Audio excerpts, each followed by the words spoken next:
Sir ఎలా ఉన్నాయి sir ఏపీలో పాలిటిక్స్ ఇప్పుడు? నాకైతే కొంచెం పర్లేదు అనిపిస్తుంది తెలుగుదేశం గవర్నమెంట్ వచ్చాక. బట్ నేను అనుకున్నంత గ్రేట్ అయితే కాదు. రియల్ ఎస్టేట్ కానీ అవి కానీ అంత హ్యూజ్ డెవలప్మెంట్ లేదు. చంద్రబాబు నాయుడు వచ్చాక, సిబిఐ వచ్చాక చాలా డెవలప్ ఉంది అనుకున్నాము. అంత డెవలప్మెంట్ ఓకే, యావరేజ్ అని చెప్పొచ్చు. అంటే ఇప్పుడు గత ప్రభుత్వానికి ఈ ప్రభుత్వం ఏమైనా తేడా కనిపించిందా? డెఫినెట్గా అట్లీస్ట్ ఇన్ మై పర్స్పెక్టివ్ గత ప్రభుత్వం ఇప్పుడు చాలా తేడా ఉంది. పాలసీస్లో కానీ, విధానంలో కానీ. అడ్మినిస్ట్రేషన్ సిబిఐ గారిది బాగుంటుంది. సో అవన్నీ బాగున్నాయి. బట్ ఇంకా there is scope for lot అనిపిస్తుంది ఆయన క్యాపబిలిటీకి. ఎందుకు ఈసారి కొంచెం స్లో డౌన్ చేస్తున్నాడేమో నా అభిప్రాయం. సార్ ఇప్పుడు మీరు చూసినంత వరకు చంద్రబాబు గారికి అలాగే మన జగన్ గారికి ఏంటి అసలు తేడా ఏంటి అసలు? నాకైతే ఎక్కువ వరకు అడ్మినిస్ట్రేషన్లో తేడా అనిపించింది. ఆయన మోర్ ఆఫ్ పాలసీస్ ఇచ్చి పీపుల్ని ఆ పాలసీస్కి కొంచెం అట్రాక్ట్ చేశాడు. ఈయన ఏంటంటే హోలిస్టిక్ డెవలప్మెంట్, ఓవరాల్గా రియల్ ఎస్టేట్ కానీ, ఇండస్ట్రీస్ కానీ, ఫార్మాసిటికల్స్ కానీ అన్ని ఈయన డెవలప్మెంట్ ఎక్కువ ఉంటుంది. ఆయన ఒక సెక్టర్నే ఫోకస్ చేసి వాళ్ళకి ఎంతవరకు పాలసీస్ ఇచ్చి, పథకాలు ఇచ్చి వాళ్ళని బట్టికే ఫోకస్ చేసి ఓవరాల్ డెవలప్మెంట్ జగన్ ప్రభుత్వం లేదని నా అభిప్రాయం. ఈ గవర్నమెంట్ వచ్చాక పవన్ కళ్యాణ్ గారు ఎట్లా చేస్తున్నారు? ఏమన్నా?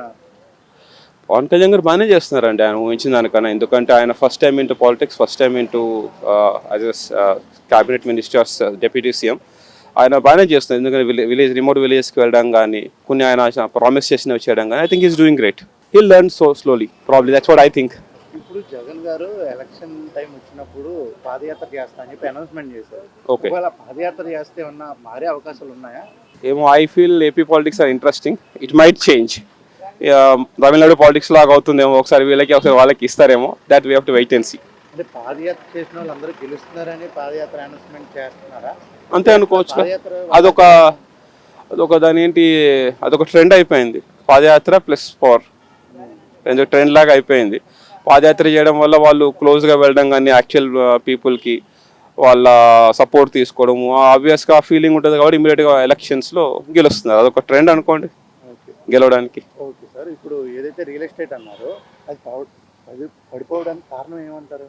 ఇక్కడ ఆంధ్రప్రదేశ్ ఇప్పుడు ఏముందండి, ఇప్పుడు ఇన్ఫ్రాస్ట్రక్చర్ డెవలప్ చేయాలి. ఇక్కడ హైదరాబాద్ తీసుకున్నారు, మీకు నెంబర్ ఆఫ్ రోడ్స్ ఎన్ని కొద్ది బిల్డింగ్స్ పెరుగుతాయి, రియల్ ఎస్టేట్ పెరుగుతుంటుంది. ఇన్ఫ్రాస్ట్రక్చర్ డెవలప్ కానప్పుడు ఆబ్వియస్గా రియల్ ఎస్టేట్ పడిపోతూనే ఉంటుంది. రోడ్ డెవలప్మెంట్ లేదు జగన్ గారి హయాంలో పెద్దగా. అలానే ఎక్కువ ఇండస్ట్రీస్ రాలేదు, ఫార్మాస్యూటికల్ కంపెనీస్ రాలేదు. సో ఆబ్వియస్గా రియల్ ఎస్టేట్ తక్కువే ఉంటుంది కదండి. ఇప్పుడు ఒక కాలేజ్, ఒక ఇండస్ట్రీ పడితే చుట్టుపక్కల 100 ఎకరాలు బతుకుతుంది దాని పేరు చెప్పుకొని. సో అదే అంటున్నారు చంద్రబాబు గారు 2047 విజన్ వేరేగా ఉంటుంది, అన్ని ఐటీ కంపెనీస్ వస్తాయి అని అంటున్నారు. అదే సార్, విజన్ ఉంది. ఇప్పుడు ఆయన కూడా ఇక్కడ విజన్ ఉంది. లక్కీగా 2025 ఇవాళ మనం చూస్తున్నాను. 2005లో నేను ఐటీ 2006లో జాయిన్ అయ్యాను. ఇప్పుడు ఆయన విజన్ కరెక్టే, కానీ అప్పటి వరకు అయితే బాగానే ఉంటుంది. బట్ గవర్నమెంట్ చేంజెస్ అనేవి చాలా సిగ్నిఫికెంట్ రోల్ ప్లే చేస్తాయి. ఎవ్రీ లీడర్ చేంజ్ అయినప్పుడు ఆయన థాట్ పర్స్పెక్టివ్ ప్రకారము డెవలప్మెంట్ ఉండొచ్చు. అలా అవుతే బాగానే ఉంటుంది. టోటల్గా కూటమి ప్రభుత్వం ఎలా ఉందంటారు? I think it's doing good, but I expect a lot from them. ఎందుకంటే అంత సపోర్ట్ ఉంది బీజేపీ నుంచి, సెంట్రల్ సపోర్ట్ ఉంది, వాళ్ళకి సెంట్రల్లో స్టాండ్ ఉంది. So they should do lot more అని అభిప్రాయం. అమరావతి గురించి బాగుంది. ఐ మీన్ క్యాపిటల్ సిటీగా రూపొందుతోంది, బాగుంది, పర్లేదు. ఇప్పుడు కొంచెం అక్కడ ల్యాండ్స్ అవన్నీ మూవ్ అవుతున్నాయి. It's going good. Thank you sir. ఇప్పుడు ఎలా ఉన్నాయి సార్ ఏపీలో పాలిటిక్స్? భయ్యా రకరకాలుగానే ఉన్నాయి. అవి ఉన్నాయి, చాలానే ఉంటాయి. ఎక్కడైనా కామన్గా ఉండేవి అవి. అల్టిమేట్ ఏంటంటే ఏ స్టేట్లో అయినా కామన్గా ఉంటాయి అవి.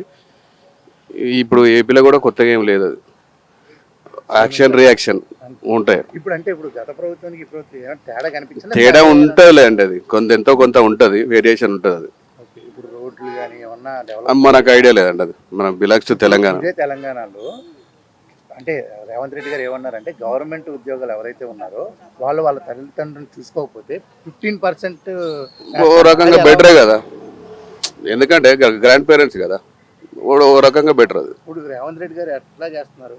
పర్లేదండి. ఎవరు బెస్ట్ ఏం లేదండి, చేసుకుంటూ పోవాలి అంతే. అది ఫ్యూచర్ రిజల్ట్. అది చేయరా ఎట్లా తెలుస్తుంది అంటే మనకు కొన్ని సంవత్సరాల తర్వాత తెలుస్తుంది. చేస్తున్నా బెటర్, చేయకపోతే లైట్. ఇప్పుడు పథకాలన్నీ అందుతున్నాయా? పథకాలది అంటే నాకు అంత ఐడియా లేదండి. అది ఓకే. ఇప్పుడు ఏపీకి తెలంగాణకి తేడా అంటే ఏం చెప్తారు? తేడా ఏం లేదండి, డిఫరెంట్ పాలిటిక్స్, అది డిఫరెంట్ స్టేట్స్. కాకుండా అల్టిమేట్ ఏంటంటే నీకు ఫైనల్గా పోక అదే రిజల్ట్. ఓకే, అక్కడ కొంచెం వేరియేషన్ ఉండొచ్చు, ఎందుకంటే ఎక్స్పీరియన్స్ కదా అక్కడ. ఈడ కొత్త అయినా అయితే ఒక 4-5 సంవత్సరాలు బ్యాక్ నుంచి హైదరాబాద్లో సీఎంని 2 సార్లు గెలిపిస్తారు, ఏపీలో 10-10కి మారుస్తారు. అచ్చా ఓకే చేంజ్ నాడి అంటే తెలియదండి. ఇక్కడ కూడా లాస్ట్ టైం మరి డిఫరెంటే వచ్చింది అది. ఈసారి కూడా చూడాలి. ఏదైనా పనిని బట్టే ఉంటుంది అది. ఎఫెక్ట్ కంపల్సరీ అయితే ఫ్యూచర్లో ఉంటుంది అది. కామన్ పీపుల్కి ఏం కావాలి అసలు పొలిటీషియన్ నుంచి మనకి? వర్క్లు కావాలి, వాళ్ళు అనుకున్నవి కావాలి, ఫైనల్గా రిజల్ట్ కావాలి. ఓకే, అని మీకు ఏం కావాలి అంటే ఏం చెప్తారు గవర్నమెంట్ నుంచి? ఉన్న పథకాలన్నీ ఫైనల్గా మనకు రీచ్ కావాలి. కమిట్మెంట్సే కదా వాళ్ళు ఇచ్చినవి అయితే బెటర్. ఇంకేమైనా కొత్తగా ఏమైనా ఆశిస్తున్నారా? ఎందుకంటే కంపల్సరీ నీకు అనుకుంటే కొత్తనే ఉంటాయి అవి. డెవలప్మెంట్ ఏదైనా డెవలప్మెంట్ పేద ప్రజలు, మిడిల్ క్లాస్ ప్రజలు అవి అంటారు, రిచ్ అంటే పక్కకు పెట్టండి. అది ఉన్న పథకాలన్నీ వాళ్ళ దగ్గరికి పోవాలి, వాళ్ళు కూడా ఏదన్నా కొత్త ఉపాధి రావాలి, దాని నుంచి రిజల్ట్ రావాలి. అది అప్పుడే కదా డెవలప్ అయ్యేది కంట్రీ. Thank you. ఓకే అన్న, ఎలా ఉన్నాయి ఏపీ పాలిటిక్స్ ప్రజెంట్ పాలిటిక్స్ అయితే ఇప్పుడు ప్రజెంట్ టీడీపీ గవర్నమెంట్ లీడ్ చేస్తుంది కదా. మెజారిటీ యూత్ అందరూ ఏదో కంపెనీస్ ఏదైనా వస్తుందని హోప్స్తో ఉన్నారు. సో ఎంప్లాయ్మెంట్స్ ఎంతవరకు చేస్తారనేది చూడాలి. 1 year అయింది, పబ్లిక్ అయితే ఎదురు చూస్తున్నారు. డిఎస్సి అన్ని నారా లోకేష్ స్టార్ట్ చేసిండు.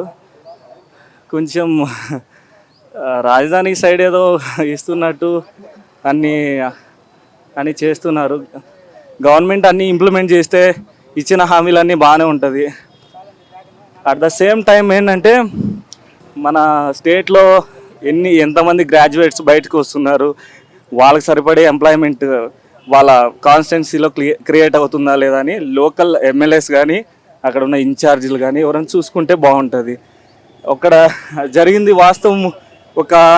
ఫర్ ఎగ్జాంపుల్ ఒక ఇయర్కి ఒక కాన్స్టిట్యున్సీ నుంచి ఒక 3 lakh పీపుల్ వస్తున్నారు అనుకోండి.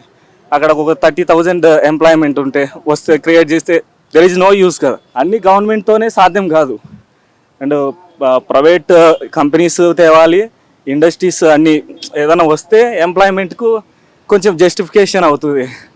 లాస్ట్ గవర్నమెంట్ కూడా అంటే ప్రజలకు బాగా డబ్బులు పంచరు, కానీ రిజల్ట్ అయితే వేరేలా వచ్చింది. ఇప్పుడు పైన బీజేపీ గవర్నమెంట్ కూడా లీడ్ చేస్తుంది కాబట్టి ఇండియాలో. సో ఏమైనా పాజిటివ్ వైబ్స్ ఏమైనా స్టార్ట్ అవ్వచ్చు. 1 year అయింది, ఇంకా రిజల్ట్ అయితే 100% రిజల్ట్ అయితే రాలేదు. నేను ఏ గవర్నమెంట్కి సపోర్ట్ కాదు అని ఏ పార్టీకి సపోర్ట్ కాదు, ఉన్న ఫ్యాక్ట్ చెప్పాలి కదా. సో అందుకు అది చెప్తాను. మాదైతే రాయలసీమ, నేను వచ్చింది మాకు అక్కడ మా ఊర్లో అయితే ఒక 40-50 స్కూల్స్ ఉన్నాయి, ఒక 7-10 దాకా జూనియర్ కాలేజీలు ఉన్నాయి, ఒక 2 బీటెక్ కాలేజెస్ ఉన్నాయి. సో ఎంప్లాయ్మెంట్స్ మా కాన్స్టిట్యున్సీలో ఒక 3 lakhs పాపులేషన్ ఉంటారు. వాళ్ళు వచ్చి ఇయర్లీ వచ్చేసి ఒక గ్రాడ్యుయేట్స్ వచ్చి ఒక 1000 to 1500 గ్రాడ్యుయేట్స్ వస్తున్నారు. కానీ అంతమందికి ఎంప్లాయ్మెంట్స్ రాలేదు. అంటే ఇప్పుడున్న గవర్నమెంట్ కానీ కాదు, లాస్ట్ ఆఫ్టర్ ఇండిపెండెన్స్ తర్వాత కూడా ఏ గవర్నమెంట్ ఫుల్ ఫ్లెజ్డ్గా ఎంప్లాయ్మెంట్ ఇవ్వలేదు. ఎంప్లాయ్మెంట్ ఉంటే నేను ఇక్కడ ఉన్నాను కదా. మా వాళ్ళు ఎక్కువ చాలా వరకు ఏంటంటే బెంగళూరు మాకు దగ్గర, బెంగళూరుకి వెళ్తారు. చెన్నైకి వెళ్తారు. హైదరాబాద్ చాలా దూరం అయినా కానీ మన తెలుగు స్టేట్ ఒక ఉమ్మడి రాజధాని కదా, చాలా వరకు సెటిల్ అయినారు. ఇంకా సెటిల్ అయినా కానీ అంటే మనకు గ్రాడ్యుయేట్ తీసుకున్న వాళ్ళల్లో ఒక 20-30% మాత్రం బయటకు వచ్చారు. రిమైనింగ్ 70% అక్కడే ఉన్నారు. లోకల్ పాలిటిక్స్లో ఇన్వాల్వ్ అవ్వడము, లేకపోతే ఏదో ఊర్లో ఉన్న రిసోర్సెస్ ఏదైనా లేబర్ వర్క్స్ చేసుకోవడము, లేకపోతే వ్యవసాయం పనులు, అలానే గడిచిపోతుంది వాళ్ళ లైఫ్. అంటే ఇలాంటి వాళ్ళకి అంటే మనకు ఇప్పుడు ఫర్ ఎగ్జాంపుల్ ఒక తమిళనాడు గవర్నమెంట్ అనుకోండి, ఒక కాన్స్టిట్యున్సీకి ఒక జిల్లాకి ఏదో ఒక స్మాల్ ఇండస్ట్రీస్ అన్ని డెవలప్మెంట్ చేస్తుంది. అలాంటివన్నీ ఏదన్నా ఇప్పుడు ఫర్ ఎగ్జాంపుల్ మా సైడు హార్టికల్చర్ ఎక్కువ, అంటే మ్యాంగోస్, ఈ పండ్లు తోటలు అన్నం అలాంటివి, ఏదైనా మ్యాంగో ఫ్యాక్టరీస్ కానీ ఇట్లాంటి ఏదైనా ఫర్ ఎగ్జాంపుల్ డైలీ నీడ్స్ ఉన్నాయి. మనకి స్లిప్పర్స్ ఉన్నాయి, స్లిప్పర్స్ కూడా ఒక మ్యానుఫ్యాక్చర్ డైలీ నీడ్స్ క్లాత్ ఉంది. అది అలాంటి రిలవెంట్ ఏదైనా ఫ్యాక్టరీస్ ఏమైనా పెడితే లోకల్ ఎంప్లాయీస్కి ఎంప్లాయ్మెంట్ జరుగుతుంది. ఎంప్లాయ్మెంట్స్ వచ్చిందంటే సో ఉండే ఊర్లో వాళ్ళ సొంత ఊర్లో ఉంటారు, పేరెంట్స్ దగ్గర ఉంటారు, పేరెంట్స్ని చూసుకుంటారు. ఇంకా వాళ్ళ ఊరు మీద ఒక రెస్పాన్సిబిలిటీ ఉంటుంది కాబట్టి హార్డ్ వర్క్ చేస్తారు. వాళ్ళు చదువుకున్న వాళ్ళు బెనిఫిట్ అవుతారు, గవర్నమెంట్కి ట్యాక్స్లు వస్తాయి. At the same time state development అవుతుంది. ఇలాంటి అంటే రూరల్గా ఎంప్లాయ్మెంట్ క్రియేట్ చేస్తే బాగుంటుంది అనేది నా ఒపీనియన్. రూరల్గా ఎంప్లాయ్మెంట్ క్రియేట్ అయితే అది ఒక జస్టిఫికేషన్ అవుతుంది. అది అలాంటిది ఎంతవరకు చేస్తున్నారు లోకల్ ఎమ్మెల్యేస్ కానీ ప్రజెంట్ అక్కడ ఉన్న ఎమ్మెల్సీస్ కానీ వాళ్ళు ఎంతవరకు డెవలప్మెంట్ చేస్తున్నారని చూసుకోవాలి. మాకైతే ప్రజెంట్ మినిస్టర్ రాంప్రసాద్ రెడ్డి గారు ఆయన చేస్తున్నారు. సో ఏ గవర్నమెంట్ అయినా ఫుల్ ఫ్లెడ్జ్డ్గా గవర్నమెంట్ అన్నీ చేయాలంటే కుదరదు. సో ప్రైవేట్ కూడా వాళ్ళు కొన్ని కంపెనీస్ తేవాలి, అది మెయిన్ ఇంటెంట్. సో ఇది ఎంతవరకు జరుగుతుంది, ఇంకా 4 years ఉంది కదా, ఎంతవరకు డెవలప్మెంట్ అవుతుందని వెయిట్ చేయాలి. అది థ్యాంక్ యూ.